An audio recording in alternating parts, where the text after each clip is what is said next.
दरम्यान राम मंदिराच्या दानपेटीतून 200 कोटी लांबवल्याचं कळतंय। मंदिराचं गर्भगृह दर्शन मार्गावरती दानपेटी ठेवण्यात आलेली होती। दानपेटीतील रोकड गोपनीय कक्षात ठेवली जाते।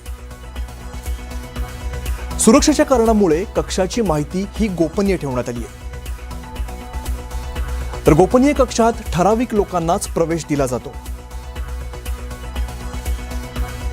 गोपनीय कक्षामध्ये 50 कर्मचारी हे कार्यरत आहेत।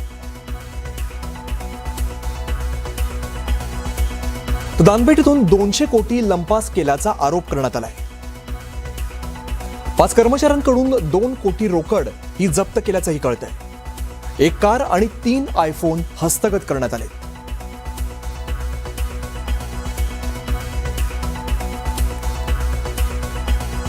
तर पगार जो आहे तो हजारात, मात्र संपत्ती कोट्यावधींची आहे। बघा काय नेमकं घडलंय। कर्मचाऱ्यांचा पगार किती आहे तर 18,000 ते 20,000 रुपये।